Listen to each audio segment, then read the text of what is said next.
തീർച്ചയായിട്ടും ഡയറക്ടർ മോഹമുണ്ട്. അത് ഈ പറയുന്ന പോലെ ബൈ ഗോഡ്സ് ഗ്രേസ് എന്താ പറയുക, ഇപ്പോൾ രാജുവേട്ടനൊക്കെ ചെയ്ത പോലെ ആക്ടിങ്ങിൻ്റെ ഒരു നമ്മൾ നല്ലൊരു പ്രൂവ്ഡായതിനു ശേഷം നമുക്ക് ആ ഡയറക്ഷൻ ചെയ്യണമുണ്ട്. അത് ഡയറക്ടർ ആവാന്നുള്ളതിനേക്കാൾ ഉപരി ആ ഒരു പൊസിഷനുള്ള റെസ്പെക്റ്റാണ് അതിൻ്റെ മെയിൻ റീസൺ.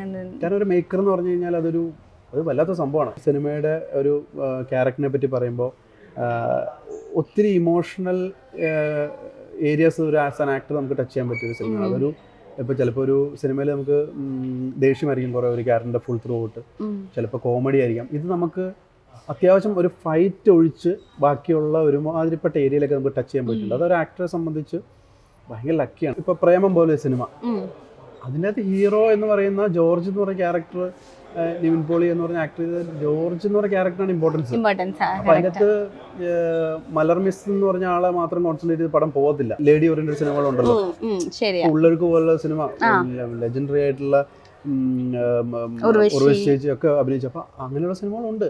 അപ്പോൾ ഇല്ല എന്ന് പറയാൻ പറ്റില്ല. കൂലിപ്പണി എടുത്തിട്ടാണ് ലേൺ ചെയ്യുന്നുണ്ട്. അവർക്ക് അതിൽ നിന്ന് അവർ ഹാപ്പി ആയിട്ട് അവരുടെ ഇപ്പം 1 ലക്ഷം സമ്പാദിക്കണം അതിൻ്റെ രീതിയിൽ എൻജോയ് ചെയ്യുന്നുണ്ട്, 50,000 സമ്പാദിക്കണം അതിൻ്റെ രീതിയിൽ ലൈഫ് എൻജോയ് ചെയ്യുന്നുണ്ട്, 10,000 ചെയ്യുന്ന ഡെയിലി വേജസ് ചെയ്യുന്ന ആൾക്കാർ അവർ ഹാപ്പിയാണ്. അവർ അത്യാവശ്യം ഇഷ്ടമുള്ള ഫുഡ് കഴിച്ച് തന്നെ ജീവിക്കുന്നത്. അപ്പോൾ അതുകൊണ്ട് ഇന്ന് അങ്ങനെ ഒരു വേർതിരിവൊന്നും ഇല്ല, അങ്ങനെ ഒരു പ്രശ്നമേ ഇല്ല ബേസിക്കലി.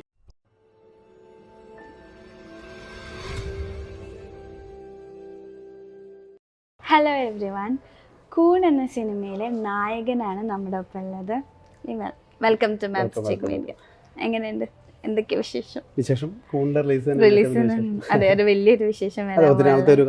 സിനിമ റിലീസ് ചെയ്യാം, അപ്പോൾ തീർച്ചയായിട്ടും അതാണ് ഏറ്റവും വലിയൊരു വിശേഷം. എങ്ങനെയാണ് നമ്മുടെ കൂൺ എന്ന സിനിമയിലോട്ട് വരുന്നത്? കൂൺ എന്ന സിനിമയിലേക്ക് വരുന്നത് ആക്ച്വലി ഞാൻ ഇതിനു മുമ്പ് അസിസ്റ്റന്റ് ഡയറക്ടറായിട്ട് വർക്ക് ചെയ്തിട്ടുണ്ട്. അതിനുശേഷം ആക്ടിങ് തന്നെയായിരുന്നു എൻ്റെ താല്പര്യം. അപ്പോൾ അവിടെ തന്നെ പിച്ച് ചെയ്യണമെന്നുള്ള ആഗ്രഹം. അപ്പോൾ അങ്ങനെ വന്നിട്ട് ഷോർട്ട് ഫിലിംസ് ചെയ്യുന്നുണ്ടായിരുന്നു. അപ്പോൾ അങ്ങനെ ഞാൻ ഈ സിനിമയുടെ കാസ്റ്റിംഗ് നടക്കുന്ന സമയത്ത് പാസ്റ്റ് പ്രസന്റ് ഫ്യൂച്ചർ എന്നൊരു ഷോർട്ട് ഫിലിം അത്യാവശ്യം നല്ല റീച്ച് ഉണ്ടായിരുന്നു. അത് കണ്ടിട്ടാണ് പ്രശാന്ത് എന്നെ കോൺടാക്ട് ചെയ്യുന്നത്. അപ്പോൾ ഈ ലൈക്ക് അസിസ്റ്റന്റ് ഡയറക്ടർ എന്ന് പറയുന്ന ഒരു പൊസിഷൻ സിനിമയിലോട്ട് വരണമെന്ന ആഗ്രഹം കൊണ്ട് ചെയ്തതാണോ, അതോ ഡയറക്ഷനും ഇഷ്ടമുള്ള? എനിക്ക് ആ സമയത്ത് ഞാൻ കയറിയത് തീർച്ചയായിട്ടും കിട്ടിയ ഓപ്പർച്യൂണിറ്റി എങ്ങനെയായിട്ടാണ് അങ്ങനെ അസിസ്റ്റന്റ് യൂസ് ചെയ്ത്. കാരണം ഇതെല്ലാം സിനിമയുടെ ഭാഗം തന്നെയാണ്. നമുക്ക് എന്തും കിട്ടിയാലും ആ സമയത്ത് ബോണസ് ആണ്. തീർച്ചയായിട്ടും ഡയറക്ടർ മോഹമുണ്ട്. അത് ഈ പറയുന്ന പോലെ ബൈ ഗോഡ്സ് ഗ്രേസ് എന്താ പറയുക, ഇപ്പോൾ രാജുവേട്ടനൊക്കെ ചെയ്ത പോലെ ആക്ടിങ്ങിൻ്റെ ഒരു നമ്മൾ നല്ലൊരു പ്രൂവ്ഡായതിനു ശേഷം നമുക്ക് ആ ഡയറക്ഷൻ ചെയ്യണമുണ്ട്. അത് ഡയറക്ടർ ആവാന്നുള്ളതിനേക്കാൾ ഉപരി ആ ഒരു പൊസിഷനുള്ള റെസ്പെക്റ്റാണ് അതിൻ്റെ മെയിൻ റീസൺ. കാരണം ഒരു മേക്കർ എന്ന് പറഞ്ഞു കഴിഞ്ഞാൽ അത് വല്ലാത്ത സംഭവമാണ്. അത് ചെയ്യുമ്പോഴേ മനസ്സിലാവുള്ളൂ. നമുക്കിപ്പോൾ പുറത്ത് നിന്നിട്ട് ആ ഡയറക്ടർ ഇത് ആർക്ക് അങ്ങനെയല്ല.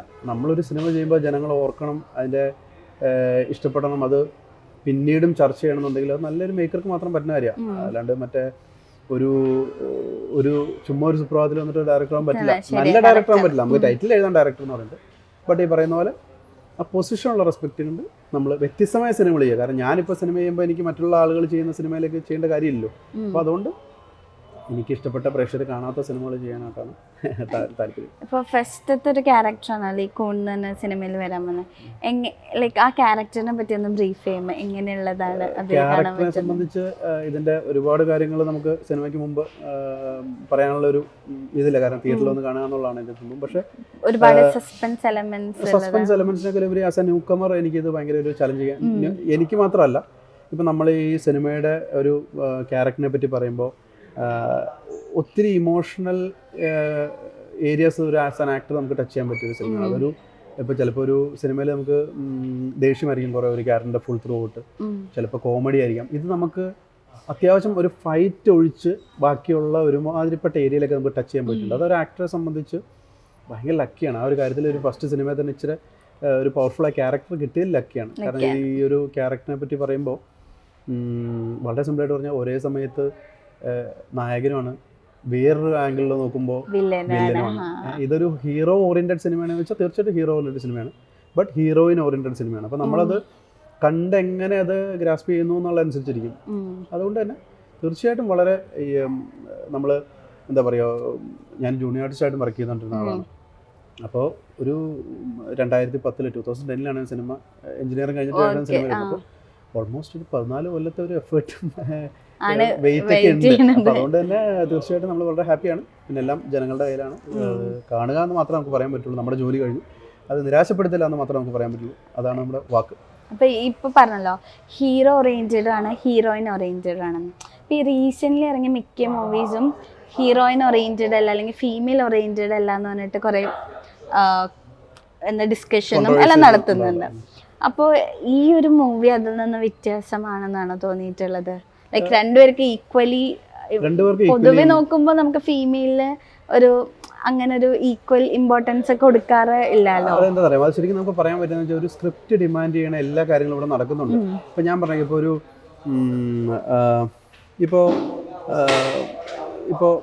ഇപ്പോൾ പ്രേമം പോലെ സിനിമ, അതിൻ്റെ അകത്ത് ഹീറോ എന്ന് പറയുന്ന ജോർജ് എന്ന് പറയുന്ന ക്യാരക്ടർ, നിവിൻ പോളി എന്ന് പറഞ്ഞ ആക്ടർ ചെയ്ത ജോർജ് എന്ന് പറയുന്ന ക്യാരക്ടറാണ് ഇമ്പോർട്ടൻസ്. അപ്പോൾ അതിൻ്റെ അകത്ത് മലർ മിസ് എന്ന് പറഞ്ഞ ആളെ മാത്രം കോൺസെൻട്രേറ്റ് ചെയ്ത് പടം പോകത്തില്ല. അപ്പോൾ ഒരു സ്ക്രിപ്റ്റ് ഡിമാൻഡ് ചെയ്യുന്ന ഒരു ഇപ്പം ഞാൻ പറയാം, ഇപ്പോൾ സൗബിനൊക്കെ അതിൻ്റെ അകത്ത് ചെയ്തേക്കണ കുറച്ച് സീനുള്ളൂ, പക്ഷെ അദ്ദേഹത്തിൻ്റെ സ്പേസ് നോക്കി കഴിഞ്ഞാൽ അദ്ദേഹത്തിന് വാല്യൂ ഉണ്ട്. ഇപ്പോൾ രഞ്ജി പണിക്കർ സാർ ചെയ്ത ക്യാരക്ടർ ഒറ്റ സീനുള്ളൂ, ഒറ്റ സീനിൽ കയ്യടി മേടിച്ചു.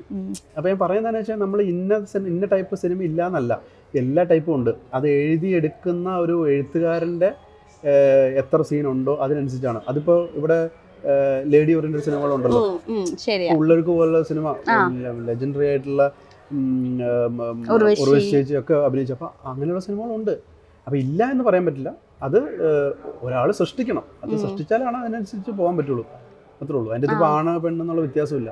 നമ്മുടെ കൂൺ എന്ന സിനിമയിൽ രണ്ടുപേർക്കും ഈക്വൽ ഇമ്പോർട്ടൻസ് ആണ് കൊടുക്കുന്നത്. അതെ അതെ, തീർച്ചയായിട്ടും. ആ സിനിമയിൽ നിന്നല്ല, അതിൻ്റെ കഥ ഡിമാൻഡ് ചെയ്യുന്നത് അങ്ങനെയാണ്. അത് ഈക്വലി ഇമ്പോർട്ടൻ്റ് എന്നാണെന്ന് അറിയില്ല. ഇപ്പം ഞാൻ പറയുന്നത് ഹീറോയുടെ വ്യൂ പോയിന്റിലൂടെയാണ് ആ സിനിമ പറയുന്നതെങ്കിൽ അത് ചിലപ്പോൾ ഹീറോ ഓറിയന്റഡ് സിനിമ എന്ന് പറയും. അപ്പോൾ അത് ഹീറോയിൻ ഇമ്പോർട്ടൻസ് ഇല്ല എന്നല്ല അതിൻ്റെ അർത്ഥം. ഹീറോയിൻ അതിൻ്റെ കൃത്യമായ ഉത്തരവുണ്ട്. കാരണം നമ്മളിത് ഇപ്പോൾ KGF 1, 2 എന്നൊക്കെ പറയുന്ന പോലെ, അല്ലെങ്കിൽ എല്ലാ ഇപ്പോൾ ആട് 1, 2 എന്ന് പറയുന്ന പോലെ ഈ സിനിമയ്ക്ക് ഒരു സെക്കൻഡ് പാർട്ടുണ്ട്. നമ്മൾ നെക്സ്റ്റ് പാർട്ടിലേക്കുള്ള ലീഡിട്ടാണ് ഈ സിനിമ നിർത്തിയേക്കുന്നത്. അപ്പോൾ അത് ഡിമാൻഡ് ചെയ്ത് ഈ സിനിമ കൊടുത്തിട്ടുണ്ട്. പിന്നെ ഇതിൻ്റെ അകത്ത് ഇപ്പോൾ കാണുമ്പോൾ എന്തെങ്കിലും ഫോർ എക്സാമ്പിൾ ഒരു ലോജിക്കൽ എററോ ഒരു ഡൈജസ്റ്റ് ആവാത്ത എന്തെങ്കിലും ഉണ്ടെങ്കിൽ നമുക്ക് ഇത്ര പറയാനുള്ളൂ, അത് നെക്സ്റ്റ് പാർട്ടിൽ നമുക്ക് കാണിക്കാൻ പറ്റുള്ളൂ. അത് ചിലപ്പോൾ അത് മാത്രം നമ്മൾ കട്ട് ചെയ്തെടുത്തു കഴിഞ്ഞാൽ ചിലപ്പോൾ സിനിമയുടെ ഒരു അയ്യോ ഇത് മറ്റേ എന്നാ പറഞ്ഞ എന്തെങ്കിലും എറർ ആയിരിക്കും എന്ന് വേണമെങ്കിൽ പറയാൻ പറ്റും, അല്ലെങ്കിൽ ലോജിക്കൽ എറർ എന്നൊക്കെ പറയാൻ പറ്റും. ബട്ട് അതിനുള്ള ഉത്തരം നമുക്കിപ്പോൾ കൊടുക്കാൻ പറ്റില്ല, സെക്കൻഡ് പാർട്ടിലേക്ക് കൊടുക്കാൻ പറ്റുള്ളൂ. അപ്പോൾ അതുകൊണ്ട് കുറച്ച് കാര്യങ്ങൾ ചിലപ്പോൾ മനസ്സിലാവാണ്ടിരിക്കാം, അത് സെക്കൻഡ് പാർട്ടിലാണ് നമുക്ക് പറയാൻ പറ്റുള്ളൂ. അപ്പൊ ആദ്യം തന്നെ പറയുന്നത് കുറെ നൂലാപാലകളുള്ള ഒരു സിനിമയാണ്. കുറച്ച് അനാവശ്യമായ ട്വിസ്റ്റ് എന്നല്ല പറഞ്ഞത്, ബട്ട് ആ കഥ എന്താണ് ഡിമാൻഡ് ചെയ്യുന്നത് ആ രീതിയിലുള്ള ട്വിസ്റ്റ് ഒക്കെ കൊടുത്തേക്കണം. അതിപ്പോ നമ്മുടെ ഡയറക്ടറും സ്ക്രിപ്റ്റ് റൈറ്ററും അങ്ങനെ ഒരു സിനിമയാണ് പ്ലാൻ ചെയ്തത്. നമ്മളിപ്പോ ഇതിൻ്റെ അകത്ത് ഒരു സിനിമ ശ്രദ്ധിക്കാൻ വേണ്ടി ഒരു 2 ഫൈറ്റ് ആഡ് ചെയ്തേക്കാം, അങ്ങനെയില്ല. അപ്പോൾ ഫൈറ്റ് വേണമെന്ന് വെച്ചാൽ ഫൈറ്റ് അത് ഡിമാൻഡ് ചെയ്യണമെങ്കിൽ ഫൈറ്റ് വേണ്ട, അപ്പോൾ അത്രേ ഉള്ളൂ.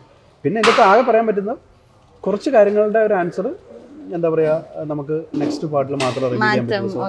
സെക്കൻഡ് പാർട്ട് സംഭവിക്കാണ്ട് വെയിറ്റ് ചെയ്ത്. അപ്പോൾ ഈ മൂവി എടുത്തത് കൊറോണ ടൈമിലാണ് കേട്ടോ. അപ്പൊ അത് ഏറ്റവും കൂടുതൽ ഡയറക്ടർ സാർ പറഞ്ഞു ഏറ്റവും കൂടുതൽ എഫക്ട് ചെയ്തത് ലിമനെയാണെന്ന്. എങ്ങനെയുണ്ടായിരുന്നു ആ ഒരു പീരീഡ്? നമ്മളെന്താണെന്ന് വെച്ചാൽ നമ്മുടെ അതൊക്കെ വലിയൊരു ഭയങ്കര ഒരു ഇപ്പൊ പറയുമ്പോൾ രസമാണെങ്കിലും നമ്മൾ ഭയങ്കര ടെൻഷൻ അടിച്ച മൊമെന്റ്. കാരണം നമ്മൾ ഓൾമോസ്റ്റ് എല്ലാവരും ഒരു ഫ്ലാറ്റിലാണ് 2 മാസം താമസിച്ചത്. കാരണം കൊറോണയുടെ ഇഷ്യൂ ഉണ്ട്, നമുക്ക് ഷൂട്ടിംഗ് പെർമിഷൻ്റെ പ്രശ്നമുണ്ട്. അപ്പോൾ നമ്മൾക്ക് കൊറോണ വരാതിരിക്കുക എന്നുള്ള ഒരു നമ്മൾ പ്രാർത്ഥിക്കുക. കാരണം സിനിമ കാരണം നമുക്കിത് ഇപ്പം എന്നെ സംബന്ധിച്ച് ഞാനൊരു നല്ല ക്യാരക്ടർ കിട്ടാൻ വേണ്ടി വിശന്നിരിക്കുന്ന ആളാണ്. അപ്പോൾ എനിക്കതൊരു സാധനം കിട്ടിയപ്പോൾ അത് പൂർത്തീകരിക്കാനുള്ള ഒരു ഫുള്ളി നമ്മളിങ്ങനെ ചില്ലായിട്ട് നിൽക്കുക, നമ്മളെ അങ്ങ് ചാടി നിൽക്കുക. അപ്പോൾ ഈ സിനിമയുടെ ഷൂട്ടിൻ്റെ ഫസ്റ്റ് ദിവസം ഞങ്ങൾ പത്തനംതിട്ട ഷൂട്ടിൽ വന്നപ്പോൾ അസോസിയേറ്റ് ക്യാമറമാനെ കോവിഡായിട്ട് പടം വന്ന് പാക്കപ്പായി ഞങ്ങൾ തിരിച്ച് റൂമിലേക്ക് വരിക. അപ്പോൾ സ്വാഭാവികമായിട്ടും അവിടെ നിന്ന് പിന്നെ ഓരോരുത്തർക്ക് പിടിക്കാൻ തുടങ്ങി. അപ്പോൾ നമ്മൾ ഓരോരുത്തരും മെൻ്റലി ഭയങ്കര ഡൗൺ ആവുക. അപ്പോൾ പ്രശാന്ത് എൻ്റെ അടുത്ത് ഇപ്പോഴും വന്ന് പറഞ്ഞൊരു കാര്യം ഞാൻ ഓർക്കേണ്ടത്, അളിയ ഞാൻ ഈ സിനിമയ്ക്ക് ഇടയ്ക്ക് കോവിഡ് വന്ന് മരിച്ചു പോയാലും ഞാൻ അസിസ്റ്റന്റ് ഡയറക്ടറുടെ വർക്ക് ചെയ്ത ആളാണ്. അപ്പോൾ പുള്ളി എൻ്റെ ഒരു വിശ്വാസം ഉണ്ടായിരിക്കും, നീയെങ്കിലും ഈ പടം തീർക്കണം. അതായിരുന്നു നമ്മുടെ ഒരു എനർജി. അപ്പോൾ അത്രയും പാഷനേറ്റ് നമ്മൾ ചെയ്യുന്നത്. അതുപോലെ തന്നെ ഈ ഷൂട്ട് തീർന്നു വന്ന ആദ്യത്തെ 2 ദിവസങ്ങളൊക്കെ നമ്മൾ ഫ്ലാറ്റിലെ എല്ലാവരും ഭയങ്കര ഡെസ്പാണ്.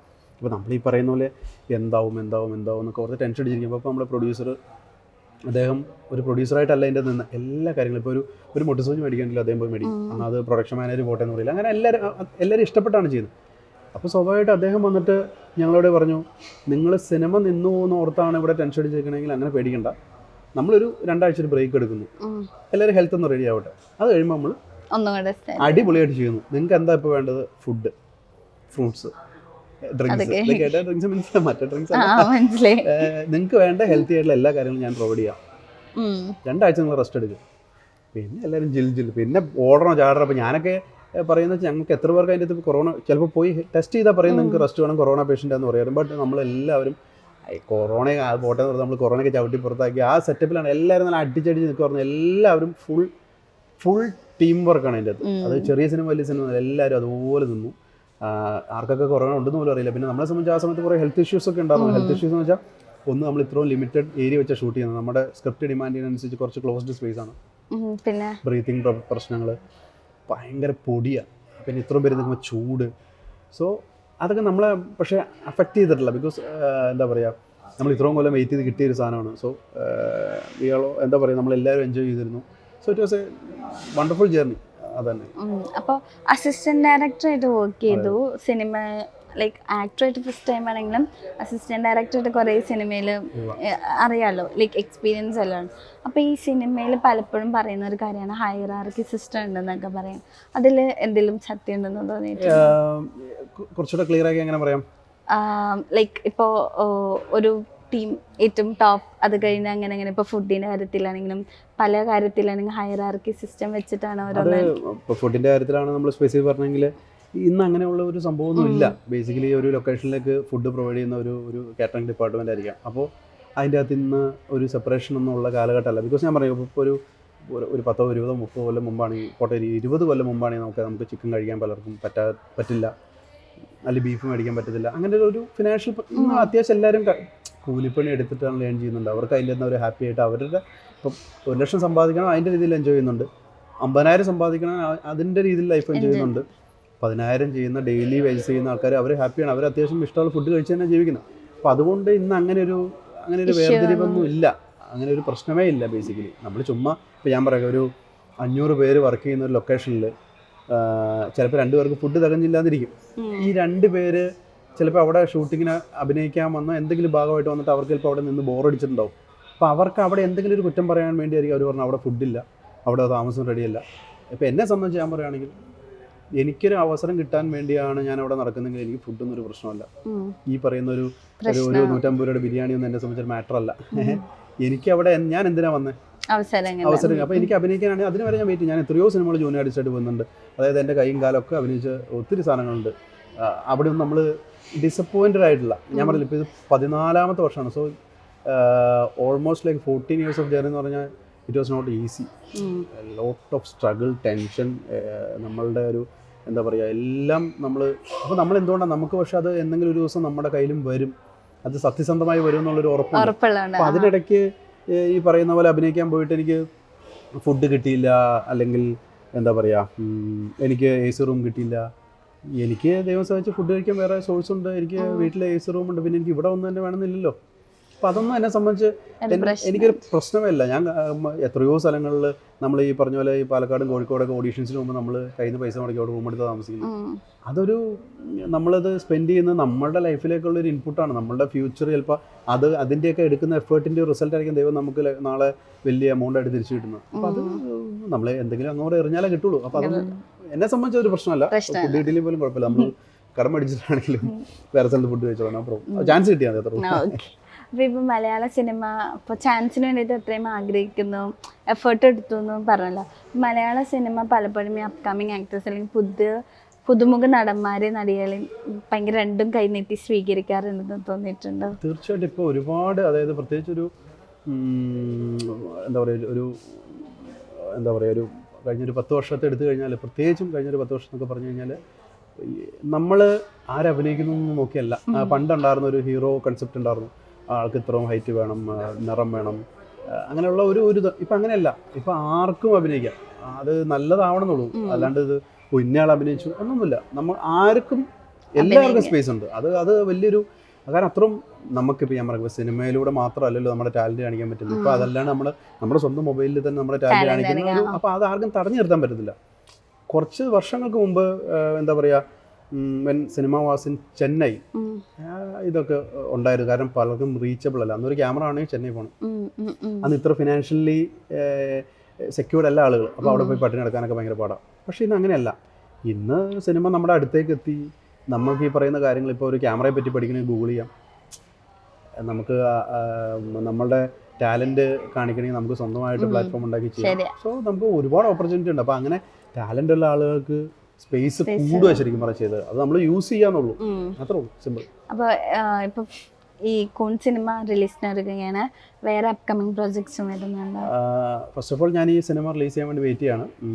കൂടാതെ 2 സിനിമ സംസാരത്തിലുണ്ട്, സ്ക്രിപ്റ്റ് വർക്ക് നടക്കുന്നുണ്ട്. പിന്നെ എന്നെ സംബന്ധിച്ച് നമ്പറിലല്ല ഞാൻ ഇമ്പോർട്ടൻസ് കൊടുക്കുന്നത്, നല്ല ക്യാരക്ടർ ചെയ്യുന്ന നല്ല character. Okay, Lima is A good actor, അല്ലെങ്കിൽ അവന് പണി അറിയാം എന്ന് ആത്മാർത്ഥമായ ആളുകൾക്ക് പറയിക്കുക എന്നുള്ളൂ. അപ്പോൾ അതുകൊണ്ട് വ്യത്യസ്തമായ സിനിമകൾ ചെയ്യാനാണ് താല്പര്യം. എണ്ണമല്ല, ഒരു വർഷം ഒരു 10 നായക സിനിമ ഇറങ്ങണമെന്നുള്ളതല്ല, നല്ല കഥാപാത്രങ്ങൾ ചെയ്യണം. കാരണം ഒരേ ടൈപ്പ് കാസ്റ്റ് ആയി പോകാണ്ട് വ്യത്യസ്തമായ കഴിഞ്ഞ സിനിമയിൽ നിന്ന് മാറിയുള്ള ലുക്കും അല്ലെങ്കിൽ എന്താ പറയുക നമുക്ക് ക്യാരക്ടറും ചെയ്യുക. അപ്പോഴാണ് നമുക്കൊരു ആക്ടർക്ക് ഒരു ഗ്രോത്ത് ഉണ്ടാവുള്ളൂ.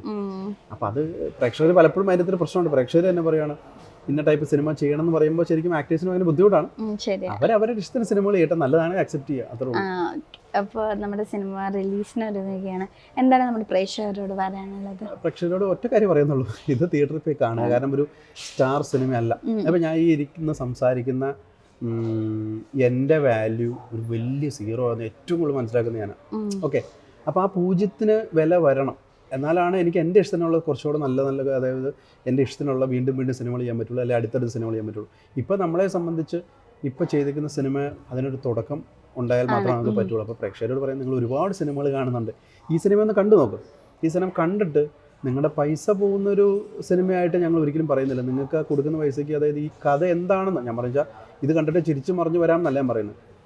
ഇത് എന്താ പറയുക, ഈ സ്ക്രിപ്റ്റ് ഡിമാൻഡ് ചെയ്യുന്ന ഒരു ഓഡിയൻസ് ഉണ്ട്, അല്ലെങ്കിൽ ഈ സ്ക്രിപ്റ്റ് മെയിൻ ചെയ്യുന്ന ഒരു ടൈപ്പ് ഓഫ് ഓഡിയൻസ് ഉണ്ട്, അല്ലെ, ആ ആളുകളെ ഇത് സാറ്റിസ്ഫൈഡ് ചെയ്യും. അപ്പോൾ ഇത് നിങ്ങളൊന്ന്, ഞാൻ പറയുന്നത് നിങ്ങളത് കണ്ടു നോക്ക്. കണ്ടിട്ട് അതിന് ഗുണമുണ്ടെന്നുണ്ടെങ്കിൽ ഞങ്ങളൊന്ന് സപ്പോർട്ട് ചെയ്ത് തരിക. തീർച്ചയായിട്ടും ഇത് കൂടാണ്ട് അണിയറയിൽ ഒരുപാട് പ്രൊജക്റ്റുകളോ അല്ലെങ്കിൽ നമുക്ക് അതിലേക്കുള്ള ഒരു ഫ്യൂവലാണ്. അപ്പോൾ ആ ഫ്യൂവൽ എന്ന് തന്നാൽ അടിപൊളി സിനിമകളായിട്ട് വീണ്ടും വന്നുകൊണ്ടിരിക്കുക.